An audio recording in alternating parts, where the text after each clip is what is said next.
distracted then. I didn't have it straight in my head. I didn't have my face on yet, or the role or the feel of where I was going with it all.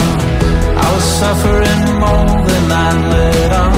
The Tropic Morning news was on. There's nothing stopping me now from saying all the painful parts out loud. Got to my feet.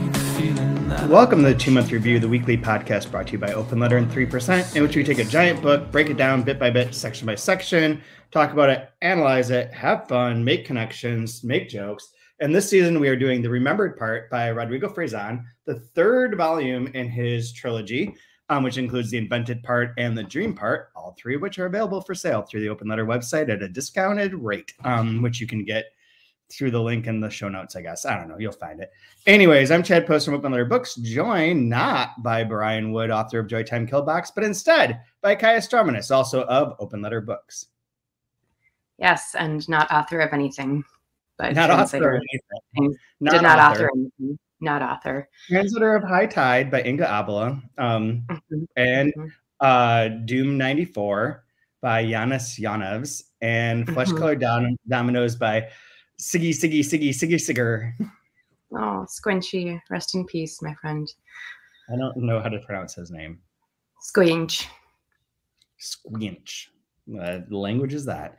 And curator of 2020, whatever, the next triptych, 2024 triptych of books from Latvian into English. That'll double the number of books that we translated from Latvian into English.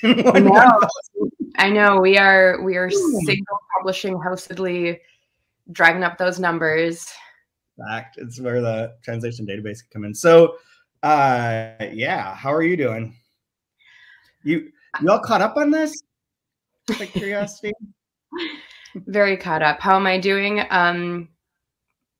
I biked almost all the way to our kids' school this morning, so I'm feeling accomplished. I feel accomplished physically, and that's about it.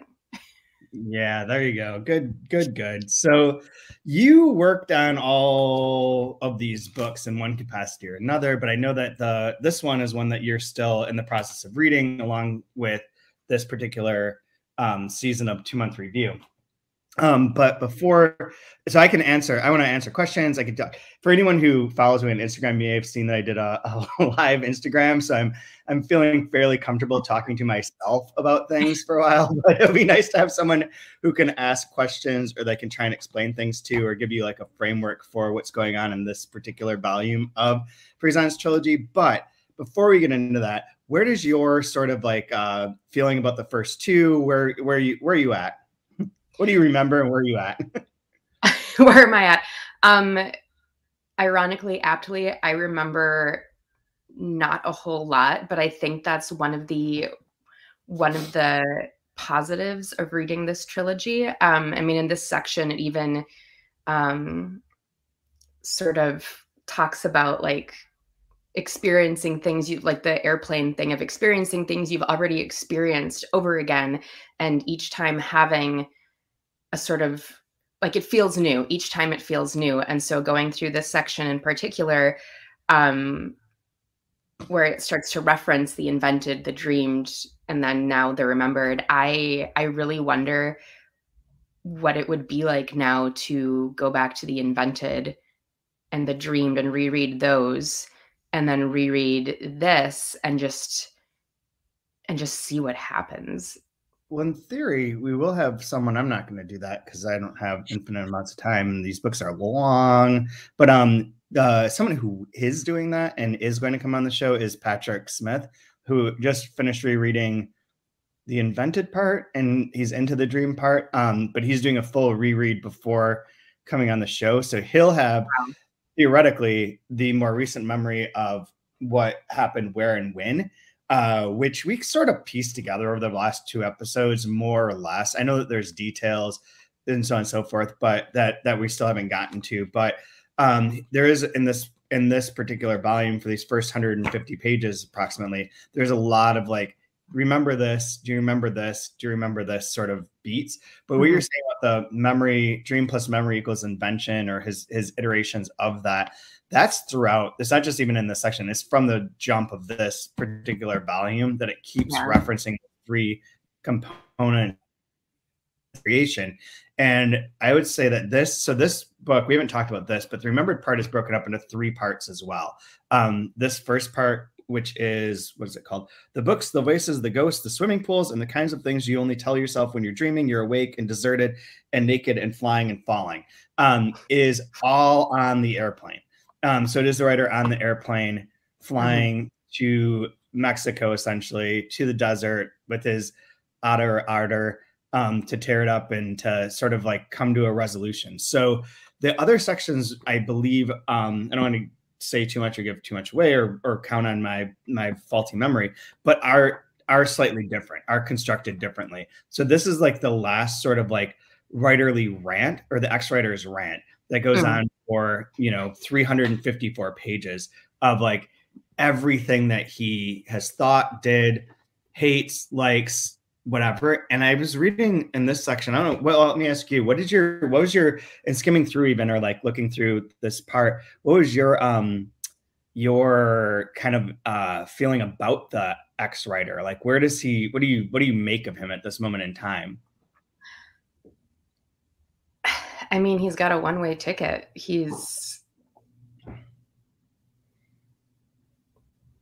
I don't know. I feel like he's just going to do everything again. Like, it's all, and that's what I'm talking about, going back and rereading the first 2, because everything is cyclical. It's so cyclical. And I mean, he's talking about having to preserve the memories so they don't become dreams and all this stuff, where I think as much as he might want to disappear and be off the map, off the table, I don't think it's possible for him.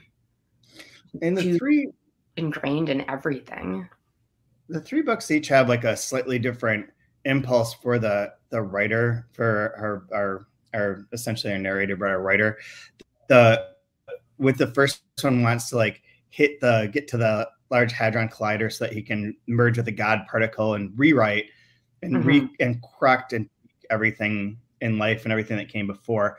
The second one, the dream part, is so much more about him being immobilized, insomniac, caught in a world in which there are no dreams, but has dreams, and like a lot about Penelope and his relationship to the sister. And then here, his action is like, for the moment at least, just trapped within an airplane flying to essentially nowhere, or to be, done. So in a way, they each have like a sort of wanting to end or be immobilized or be finished in one way or another, merging different states of being immobilized, but also being in motion. In motion. And I think the thing that was striking me as I was reading this yesterday is like, the ex-writer is funny, like is very funny, but also is very insecure.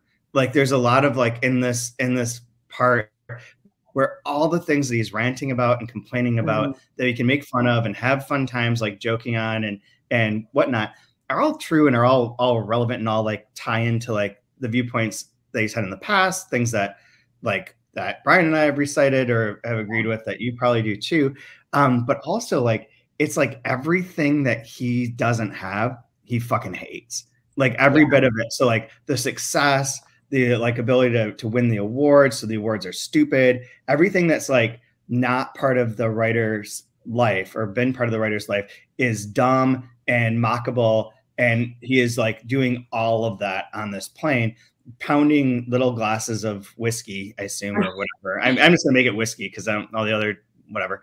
So his little things of whiskey he keeps asking for, getting drunk on a plane and complaining about everything that didn't work out, essentially. And what's more relatable than that? I mean, having just flown back from Iceland, I don't know. Yeah, that's what I was thinking about, your trip just coming back and how in like a couple of weeks we'll be flying. But I wanted to ask if that if you have any like PTSD from being on the plane. From being on and the different types of people who he's complaining about, of like their little e-readers and like checking their phones and not paying attention to this experience that everyone takes for granted now. Like years ago, flight it was such an amazing thing, and now people are like, oh, delays, arrivals. I'll tell you a story that is sort of related to that. So no, I have no PTSD from the flight. All I do on the flight is sleep.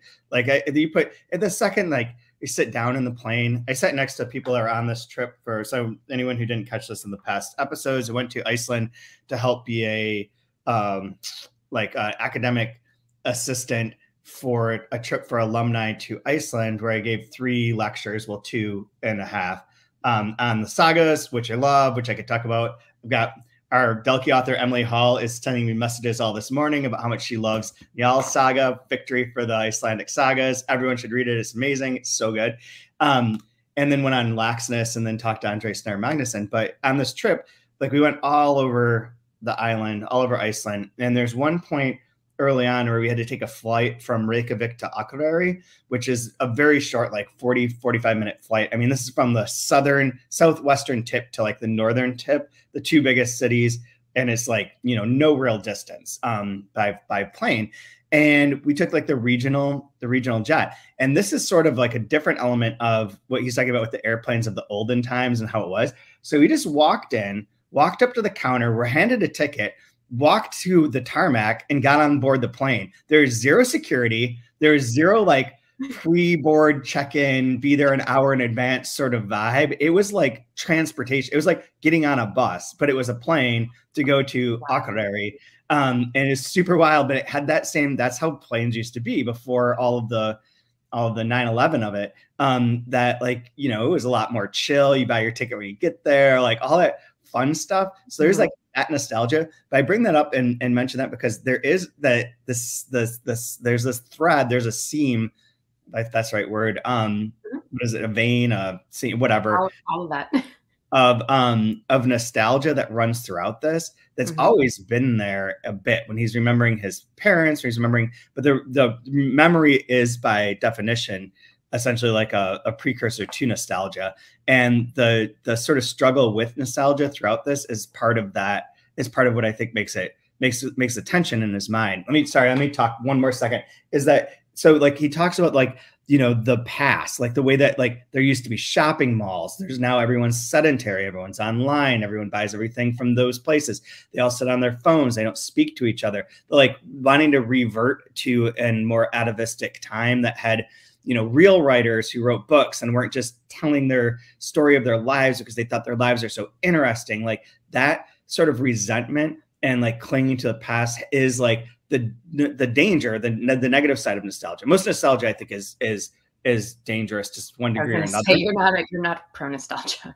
Well, yeah, I'm not pro nostalgia, but I can get nostalgic. Like I'm not gonna say I can't. I just like I do think that it is a trap. It is a trap. What? It's a trap. It's a trap. Oh, that goes all the way through. No, it is. But yes, I think like some of that, like that going back. So the plane thing, going back to where you could just like walk on, blah, blah, blah, blah. That's so much better. Yeah, it's so much better. But there's also no reversing where we are. And so like in terms of aesthetic trends and whatnot, the writer's going to get increasingly more frustrated. And it's hard to think of like a time where like a book, I mean, it's shitty to say such a thing, but like this book should be far more discussed and read and talked about than 99% of the bullshit that's going to be in the New York Review of Books this weekend. Absolutely. Or New York Times. And that's not a bias. It's just fact. I mean, I don't need to read about everyone's life. And so is essentially what he's saying, and essentially the feeling. Like if there isn't a construct or a reason or a structure or a tone or a style or a thing, and it's just like, here's my story, here's what makes me interesting, which is 90% of the autofiction I've come across. You know, fuck those books. They're not worth it. They're not books. And that's what the X-Writers it is. But like that sort of anger, like those are successful, those are reviewed, those are beloved, those are book club books, those are the prize-winning books, those are this, those are that. Like that anger also reveals a sort of like low-level insecurity that like he's an X-Writer because it didn't work. Yeah. And there is, I mean, the insecurity, I think, also comes from a place of being, I mean, it's not think, but it is. It's from a place of being so self-aware. I mean, so self-aware of what you're writing and how you're writing, and so self-referential.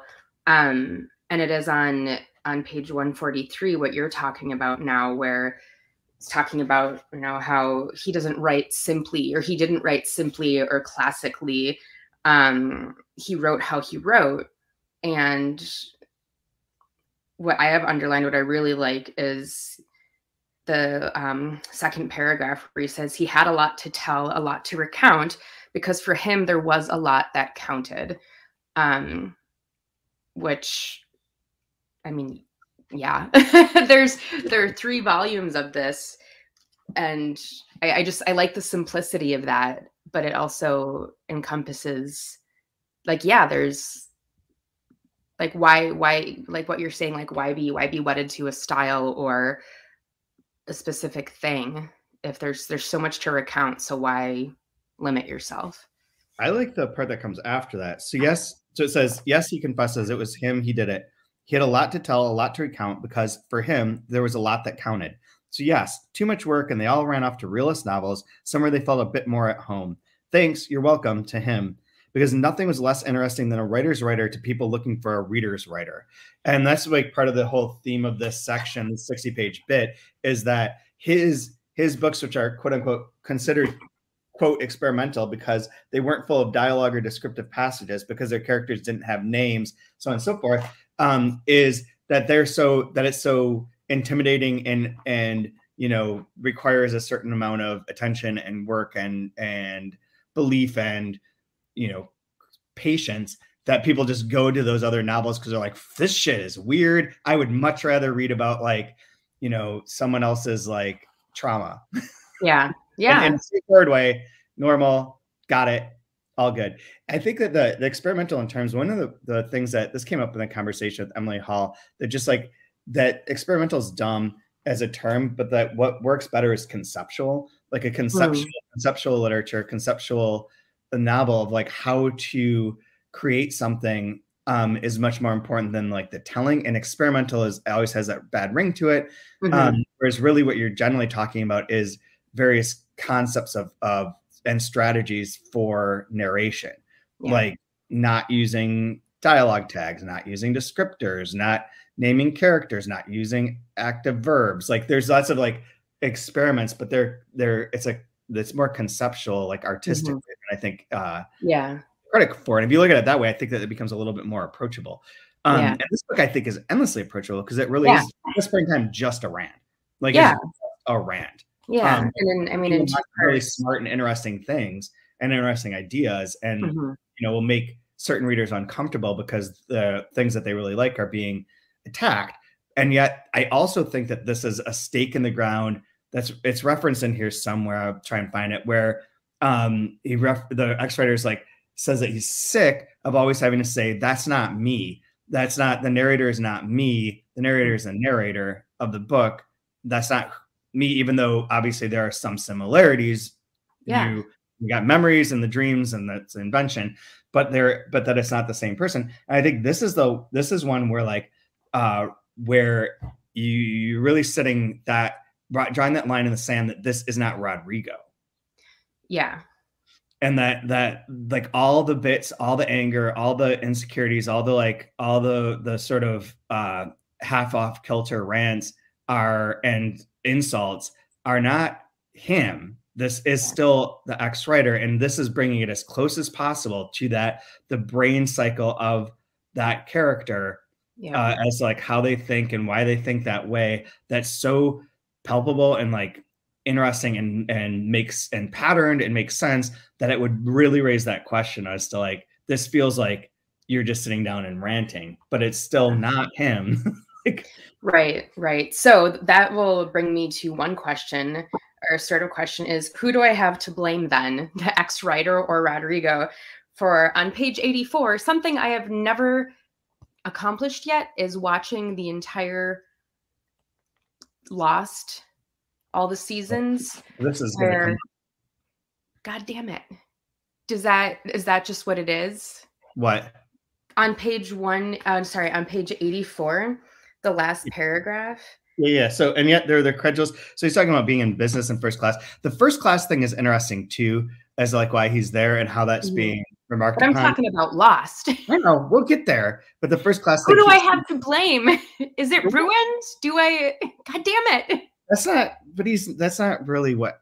Okay, read this. Yet, let me read the section. And yet, there were the credulous and the optimists, the fans of Lost, who for several years never stopped to wonder how it was that so many people could have survived a plane crash, only end up in the final episode in some kind of mental church or something like that. That's not exactly what happens. And there's no, like, I wrote a whole thing. I can go find it about that last episode. This is like a long bit. I know that there are a variety of viewpoints on Lost and like its conclusion and how it had to wrap up. The thing that I argued in the Wall Street Journal article for the wrap up of the whole series was that each season was dealing with one particular question that it answered. And in the final season, it creates an alternate world. And so how that alternate world becomes merged with everything else. And the reference to the church is because ABC had told Lost that they had too much Buddhist stuff in their and Zen stuff in their episodes, and they needed to include other religions because it was putting off other religions. So the final scene takes place with every possible iconography that you could jam into a shot or a scene as a big fuck you to ABC on one level. And like, because it's just the end of that particular line, that particular reality ends. It's not the whole thing. It's more sci-fi than that. The second thing though, that related to that, so the Lost thing is the Lost thing, whatever. But it's not ruined because that's not what it's. Okay, it's not the ending. It's the telling. Jesus Christ! Like it's not the plot. Okay, good. Because I've somehow managed to live under a rock ever since, and just like not. I don't know how I've done it, but that's still on my to-do list is to watch every single episode. I mean, that is literally the most popular thing I've ever written in my life, and yet you, my betrothed or past betrothed, has never read it. Jesus, I think we're gonna need to have a talk after this. Never seen it. Yeah, well, yeah. You never read the article. I read the article. Do I remember? No, because I read it like 12 years ago. So there's a part here where right after that where if I don't know exactly what to do in the event of a tragedy, the tragedy won't ever manifest to test me. Likewise, at one point, he'd be convinced that the best way to conjure catastrophes was to put them in writing, to turn them into fiction, and thereby deactivate them as nonfiction, to make them in that way more comprehensible and even logical when putting them into writing and imagining them as products of the imagination. I had a professor who is Dr. Barkley and the psych professor at Michigan State who was terrified of flying. I had been terrified of flying at that point in time too. And he had a couple jokes. Well, he had one joke and then I revised a bit, but it relates to this. His one joke was that if he goes on a plane, he always brings a bomb because that way the odds of there being two bombs on a plane is so astronomically low that he's much safer by having a bomb than because the plane won't be bombed because he's got the bomb under control. And the odds of there being two is so low. But my version of that was that there's a Borges bit where like I don't remember where this is from, but there's a bit where it states essentially that anything that's written in detail exists and can never happen again. The same thing can't happen twice. So if you write something out or describe something or capture something that's it's absolutely filled with all the details, it can't happen. So like if you write out imagine a plane scenario of death and destruction and catastrophe, and that specific way can never happen. So if you can chronicle all the possible catastrophes in all the details, they're impossible because they've already existed in this other space, which that reminds me of. Right, which is kind of like the Google, not phenomenon, but of like, if you think of something, someone's already Rule 34 or whatever it is. Like made a video of it. Yeah, absolutely. There's some other things I want to point out. This one. Okay, so go back to the autofiction stuff because that's really long. He's got a ton of stuff in there about this sort of creating writing a novel, writing a book. It's more of a narrator than a writer, and I'm going to read that section in a second. But that they're just narrators narrating what happened to them, if it's interesting, so on and so forth. And he, like, the X writer includes like a bunch of insults where these writers both suck and B, are not aware of any precursor that came before. But then lists off all those authors like John Updike, Philip Roth. Where is this line?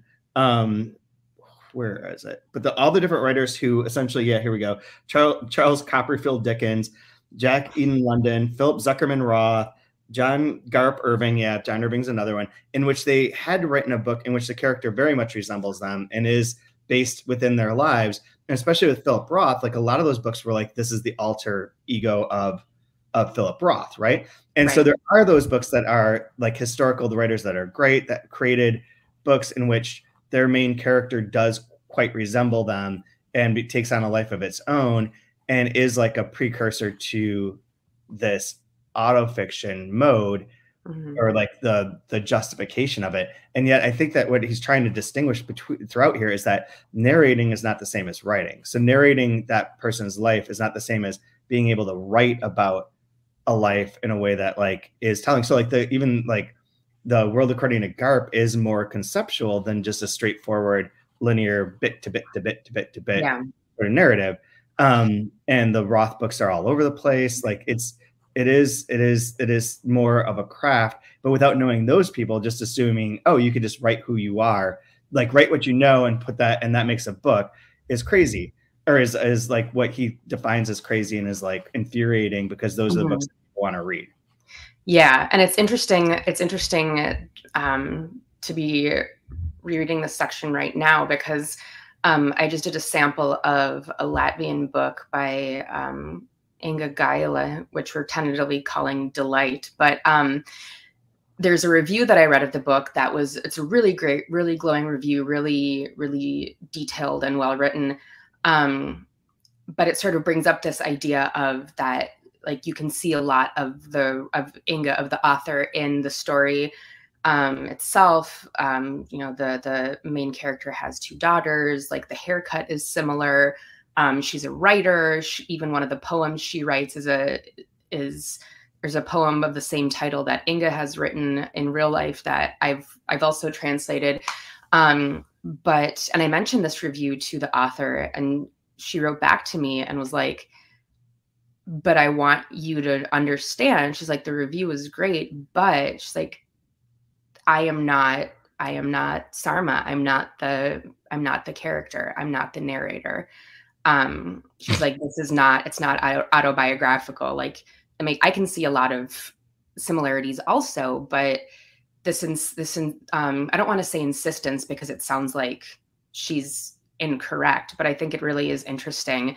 And I guess now more than ever, and maybe especially for female voices, to be able to be heard when you say to someone, you say to your audience, your readership, that, yeah, there are a lot of similarities, but it's not me. And like, why does it have to be read as me? That's where the class I just had finished this spring semester, that world literature class, we used Annie Ernaux's Simple Passion, and oh my God, what's the name of the follow-up? Oh, I can't think of it now. Oh, it's thicker. But Simple Passion is the autofiction related, marketed as a memoir, which is another thing he talks about, is memoirs, as being the way that people refer to these frequently. And Simple Passion is referenced as a memoir. It's a autofictional novella about an affair that Annie Ernaux has with a diplomat from Russia. And then the book that we read, Getting Lost, is the other one. Getting Lost is the straight up diary from that time. And so you can see that the diary and the book don't coincide. They're both memoirs. They're both true, quote unquote, but they don't match. And like, there's things that are invented or modified or changed. And so like, where that truth is within that space is a moving target. But like the French female writers that do like autofiction have done it for years, and it's like been for that voice and for dealing with trauma and for representing things that are like more personal and internal. And I think that is a totally valid way of writing. I think that there has to be some way to distinguish between Annie Ernaux and like you know, some, you know, 2-bit MFA from Syracuse who went to a writing conference and now has like a novel about how they like grew up in the farmland of Lockport and like became a craft brewer at the age of 24 and like now are suffering from early dementia and cirrhosis of the liver.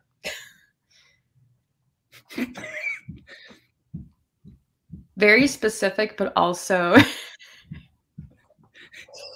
very, very, very ex-writerly. I don't know. Fuck that book. There's something else I was going to say related to that. Oh, I want to read the writer-reader part or writer thing part because I think this is interesting.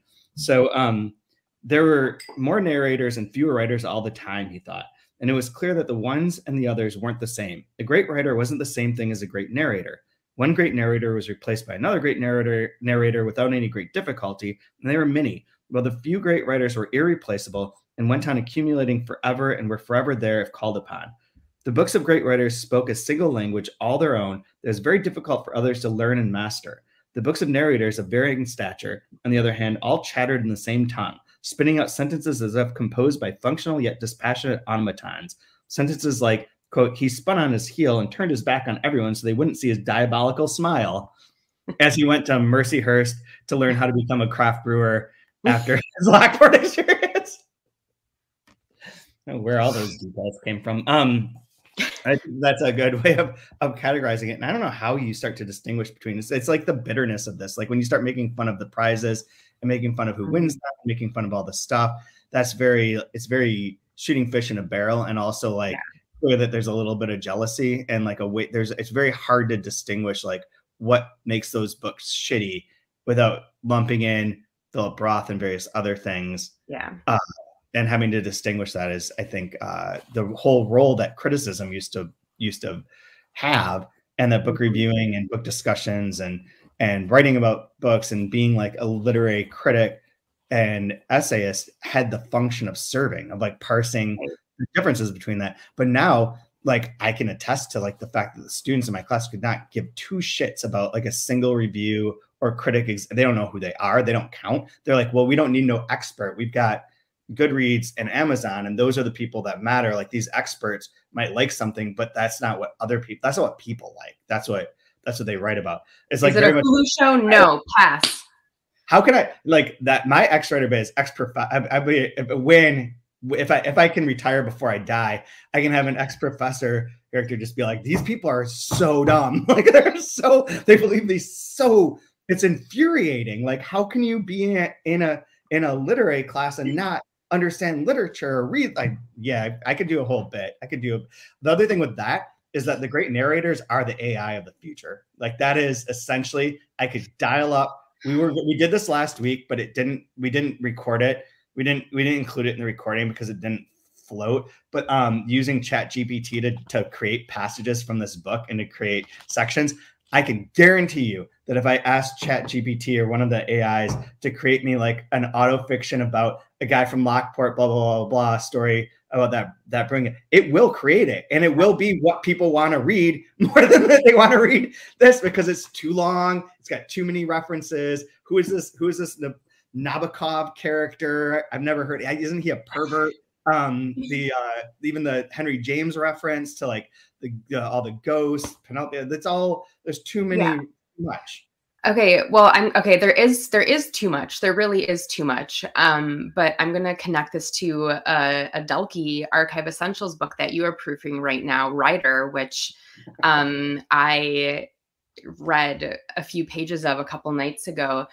And the thing about a book, I mean, it's completely different, right? But it reminds me. So there's too much going on, but you can still, as you read and you get into the rhythm, your brain remembers and picks out the things that it needs to. And I don't want to say that are correct, because let's admit and let's be aware that everyone's a different person, different reader, et cetera, et cetera. But like reading these trilogy books, I mean, they're almost 800 pages long, but you really can read it and be okay. You're not gonna be overwhelmed or lose yourself because you get into that rhythm. And just like with memories and dreams and things like that, your brain can filter shit out that, you know, it can, whatever it needs to filter, it'll filter. And then you'll take away what you take away from it. And you'll probably take away like a regular, like 250-page book. Right. Or I think. Another way of approaching that with both of those. So Rider is forthcoming reissue. Juna Barnes, author of Nightwood. This is a bigger, earlier book of hers. Very Best funny. name ever. Very wild. A lot of betting and relationship havings. And it's wonderful. The thing that I was going to say is it's not that I wasn't thinking of it filters out, but like your brain, if you're reading something, will become trained to understand it. Like you can't. It's very difficult. It's like the old school Stanislaw Lem concept that I love, and we've talked about on here a billion times, is that if something's truly alien, it can't be understood. So none of this is truly alien or impenetrable. No, it just requires you to learn the pattern and to learn how to do it. And your brain will automatically, any healthy brain will try and figure that out. That's part of what we exist to do, is to figure out the pattern, to fill in the blank, to make things make sense, to like try and comprehend is just a natural part of what the brain's function is. So we'll try and understand these things, but that doesn't mean that it'll be immediate or easy or totally complete. But it's not, these aren't alien. They're not like, no, they're not like a message. They're not alien. They're not alien. And I don't remember the conversations because Rodrigo came on for 1 and 2. Yeah. Okay. But that would be a question. And I don't remember, but there are so many contemporary and pop culture references, and even the authors that aren't, you know, they're not necessarily contemporary, but do you think that those have been intentionally placed as kind of like markers, so that as you're reading and getting into the rhythm of the book, you see like Chekhov, Roth, you know, that's about like Emily Bronte, Jane Austen, like you see these things and recognize them, and that builds a sense of familiarity and security, maybe. Huh. I don't know. There's a book that I just finished reading, an Icelandic book that had a lot of like, is written and published in like 2021, 2022. So it has like a billion like local contemporary references, and they're all sound stupid. And I forgot how much I don't like the immediate reference where it's like, let's talk about BTS and like whatever. It's like, oh, this is so groany. But I think that like one, like his groany. Yeah, it's so groany. I don't know if that's a word. Is that a cringe? It's so groany. It's like,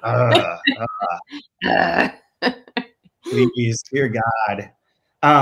But I think there's a couple things. One is like all the references to like, there's a section here where it talks about why he loves epigraphs, and you have to read the epigraph within its context to be able to steal it and put it into another place, to appropriate it and use it elsewhere. And that's important. And some of that is that's context building, I think, of like, here's all the thoughts that have gone into this person's mind or this character's mind and mode. But then there's the ones that are like the most important, like Sgt. Pepper, 2001: A Space Odyssey, Blade Runner, The Kinks, Pink Floyd. And those, I think, are used and repeated and repeated and repeated and repeated and repeated and referred to and retold, and Bob Dylan and all the ones, because those are the exemplars of like the high form of art. Like everything is trying, those are different than these others because they have something special to them. And that specialness is hard to like pin down exactly, but they are, because they're roughed and they are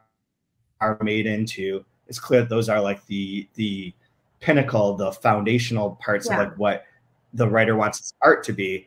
And that things that are not like that are opposite of that reject that, are going in a different way, but not in a different, interesting way, just in a different, simpler to understand, comprehensible way, are garbage, is the ex-writer's sort of view. So I feel like those ones are in there specifically to point to things that the ex-writer really reveres and thinks of as being like ultimate forms of art, to use as the foil to people on their cell phones writing like text novels or trying to like, you know, do something that's all emoji novel or whatever it might be. Things that are like, groany. Groany. What's wrong with me?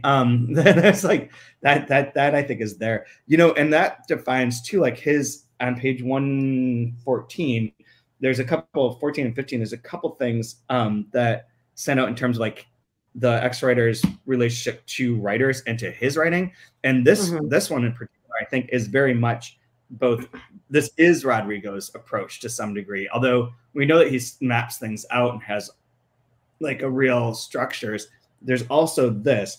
He, maybe to expiate his guilt in an aesthetic and stylistic way, wrote what he liked to think were books with no hands, like when you rode a bicycle without training wheels and even without brakes, and you let go of the handlebars and let yourself be pulled downhill with only the help of acceleration due to gravity and with a "look, ma" on your lips. And that's sort of what this book is at this part in particular, is just this freewheeling, sort of out of control, sort of like that's where like I think like the drinking on the plane and the going and the riffs are all like this kind of like almost out of control spinning, because where he's going, not to give this all away, I mean, he's going to Mexico because of Penelope's son, and to get the answers as to what happened to Penelope's son, right?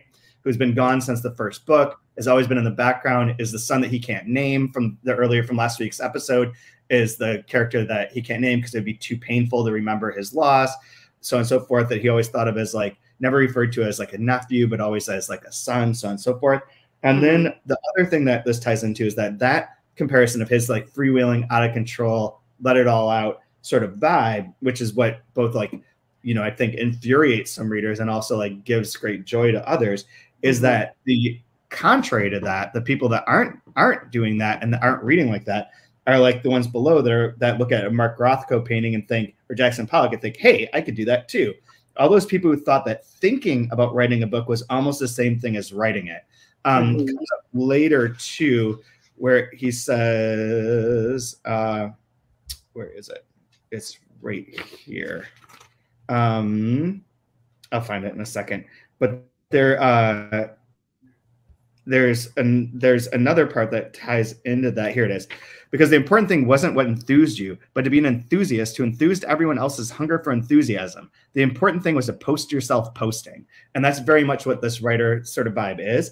And then the thing I think is really funny related, so is the idea that like, if you think about writing a book, that's good enough to be a writer. And it's better to like be telling people that you're working on a book. I think we both know a certain character from our past lives who is constantly talking about the books and projects and things that they were doing, but never actually doing them, but trying to get a lot of sympathy and likes and retweets and posts by like saying that they were going to be doing some important activity that was life-changing and the novel that'll break through, but never actually did shit. That was a very 21st century mode of like operating as an artist.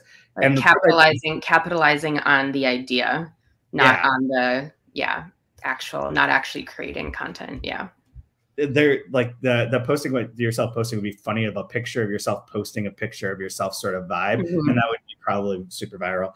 The other thing I think is super funny is on 115, it says, he read that 60% of the people surveyed in a recent BBC survey consider the profession of the writer to be the best of all possible professions. Who were all those people? Where did they come from?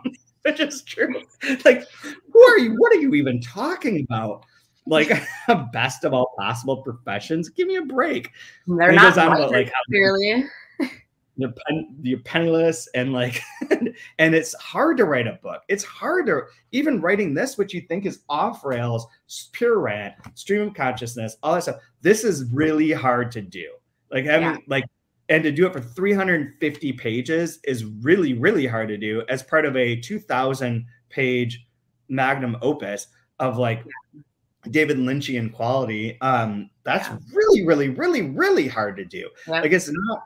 Like I've written rants, but I can burn off a rant and speak a rant, no problem. But that's like 5 pages or like 15 minutes. That's not 354 pages of sustained insight and, you know, joke having.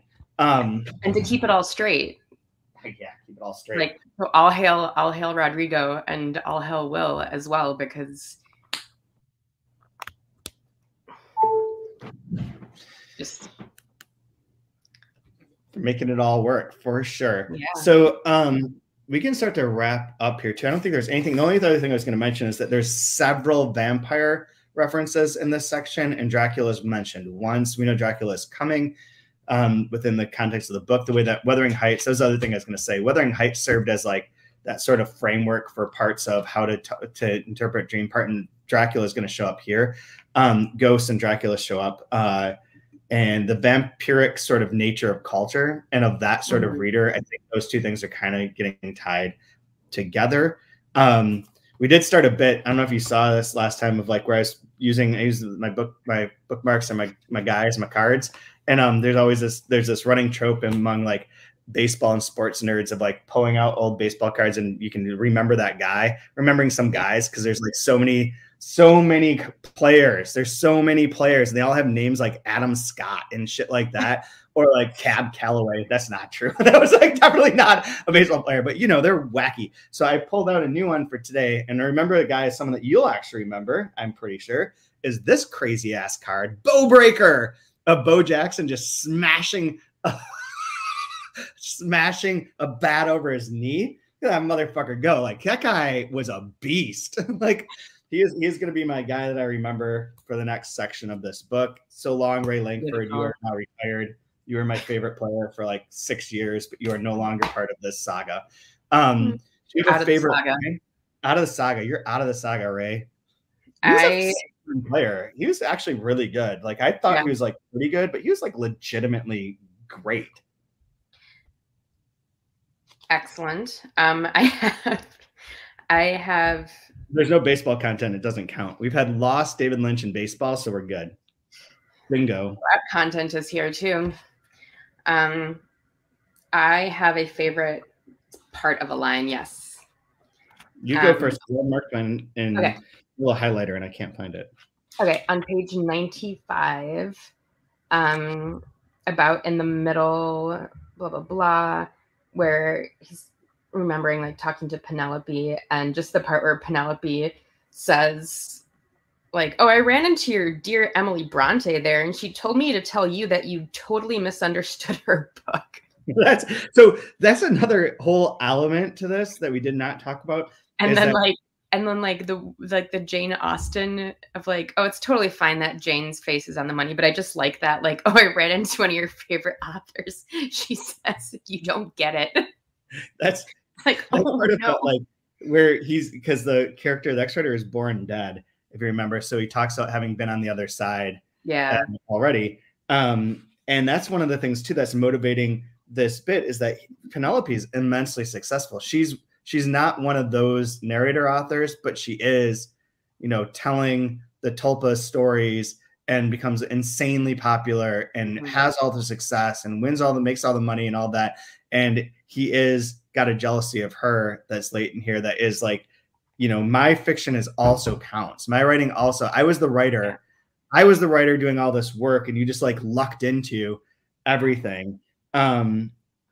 There's two funny bits where he invents ideas, like Uber Driver, remake of Martin Scorsese's modern classic, which led to Uber Lit, the novelization of what passengers told their Uber drivers, which is funny. There's that woman on Ashley Addison on Instagram that does like little bits where she has like herself, you know, sober and reading, and herself like stoned and sort of paranoid and saying crazy shit.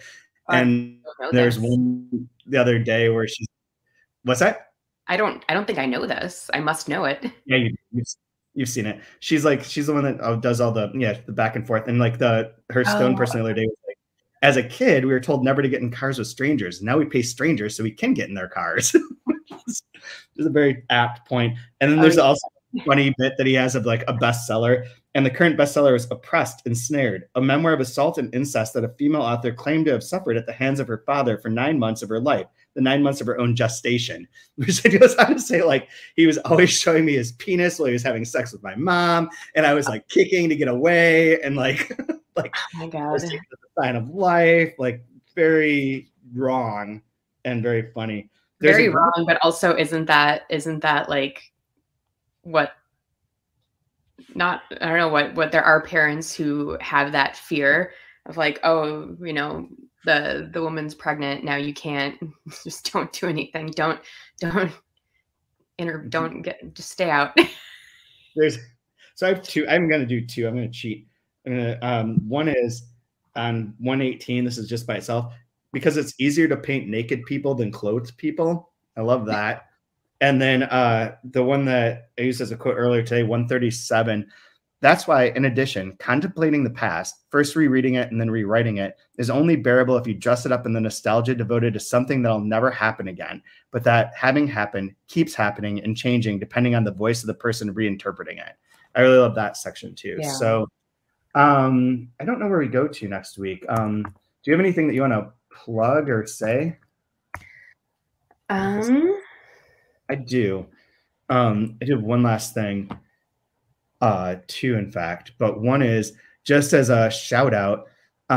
We this week, or like the last week, Georgy Gospodinov won the Booker International Prize for his novel Time Shelter, which you may know. We published natural novel of his at Dalkey Archive, which is a book that I famously tell a story about editing out 2 or 3 pages, which he still resents, but those pages are not good. So I stand by my decision. And then Physics of Sorrow, we published at Open Letter. It's one of our best-selling books of all time. It's constantly being reprinted. And there is a whole season, the 2-month review about Physics of Sorrow. So if you're getting on the Gospodinov train, thanks to the man Booker, or the International Man Booker, check out Physics of Sorrow. Check out Natural Novel when it's available again. Check out Time Shelter. But Physics of Sorrow, I think, is a great place to start, or a great place to go if you've read Time Shelter and like it, or whatever. And we have a whole deep down dive into that book. So for next week, we are going to page 204. So up to 204 next week. We'll either do it Wednesday or Thursday. Stay tuned if you're watching this live. That's it for now. And I do have another thing to plug, but I'll wait till I finish it.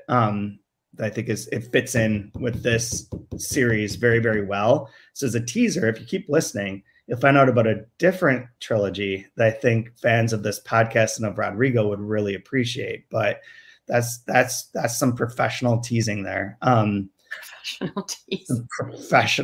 I'm gonna groan my way out of here now. So like us on wherever you get your podcasts, rate, review, leave a comment, tell your friends to listen, tune in live, download wherever you want. You can get all 3 volumes for $40. And that is available through the Open Letter website, which is openletterbooks.org. Easy to find, just look for Rodrigo. Then that's it. Follow us on Instagram, follow us on Twitter, do all the fun things, and yeah, nothing else. Anything? Have a good rest of the week. Found the ache in my argument. You couldn't wait to get out of it. You found the slush in my sentiment. You made it sound so intelligent. You can stop and start an athlete's heart. How do I feel about it? I would love to have nothing to do with it. I would like to move on and be through with it.